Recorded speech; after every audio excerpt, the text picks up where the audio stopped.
Welcome back to Nasdaq Trade Talks. I'm your host, Jill Malandrino, Global Markets Reporter at Nasdaq. We've been coming to you live from Georgetown University at the DC Blockchain Summit. Joining me for this segment, we have Jesse Spiro, who's the Global Head of Policy over at Chainalysis, and we're going to focus on cryptocurrency and how to prepare the market for an institutional presence. Jesse, always a hot topic. I mean, yes. Everybody loves to talk about crypto and kind of working through the headlines made in 2017, 2018, and how do we appropriately adopt it in the institutional space? Sure. Well, so when we're talking about 2017, 2018, we're talking about obviously the boom and the subsequent busts that happened. But one of the things that I think is important to discuss in relation to that is that behind the scenes there have been significant market drivers that have been occurring that are going to directly impact what we're going to see for growth in the future. And mainly, when we're talking about that, what we're talking about is regulation and regulatory movements. So domestically, we had the SEC continue to reject ETF requests and also actively kind of enforce and go after fraudulent and unregistered ICOs. We're talking about CFTC, for example. CFTC that has jurisdiction over derivatives have been actively engaged in public sessions to try and figure out how to kind of adopt and move forward and license these kinds of products and services.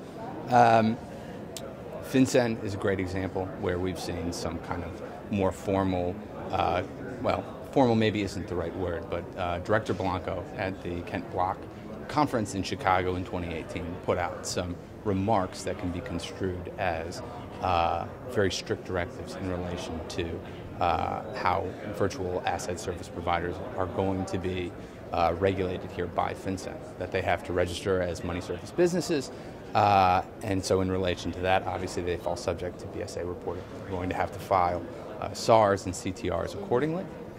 Then when we're talking about globally, we've also seen a lot of action. So in Europe, you had the 5th Anti-Money Laundering Directive released, where we saw formal language that says that virtual asset service providers are going to be subject to regulation in relation to anti-money laundering and financing of terrorism requirements.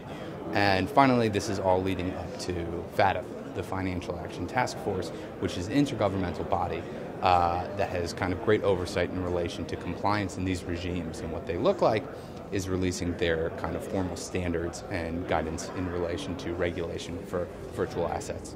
And you know what, these things that happen in 2017, 2018, they have a way of, the market's very good at Darwinism, and kind of shaking out the outliers there, which can be a good thing because you are getting that institutional recognition and regulator recognition to try and be proactive going forward. So what does 2019 and beyond look like? So 2019 and beyond, I think that, in relation to cryptocurrencies, what we've seen is that it's seen as this disruptive technology, very problematic in many different ways. And in my personal opinion, I come from a background of compliance and anti-money laundering, and I see application going forward and what this can look like as actually regulatory technology, reg tech. I'm not sure how popular that opinion is, but I think there's real value there. I think there's value there for a couple different reasons. One, because the cryptocurrency blockchain is immutable, for example, right? That provides transparency that is very beneficial for regulators, law enforcement, compliance professionals, etc. Right? There's a real value there. When you follow that up with the fact that the blockchain itself is also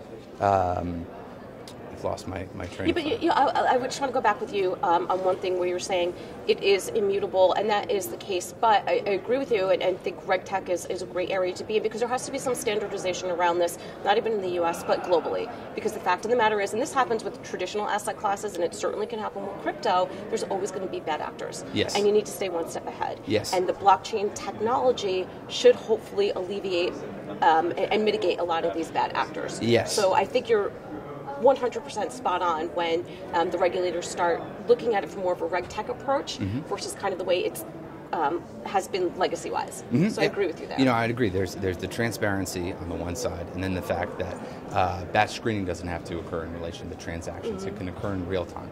So you couple the transparency with the velocity factors, and when you do that, you realize that there's real potential that hasn't existed in relation to kind of compliance and regulation that could be applied. All right, well, let's learn more about Chainalysis. Clever name, I love that name. Great. How do you fit into this ecosystem here? So Chainalysis is uniquely positioned, right? We say that we're building trust in blockchains, but we provide products and services in relation to kind of all the different factors in the ecosystem, all the different players.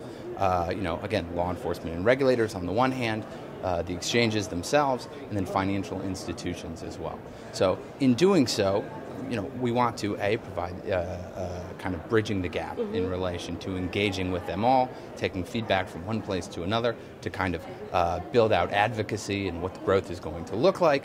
On the other hand, we're able to provide some very valuable insights in relation to trends that we're seeing in the industry, specific risks, how to mitigate those. And so we see ourselves as kind of being a very integral part in this space going forward. All right, Jesse, thank you so much for joining us Great. at the Blockchain Summit. And thank you for joining me throughout the day. I'm Jill Malandrino, Global Markets Reporter at Nasdaq.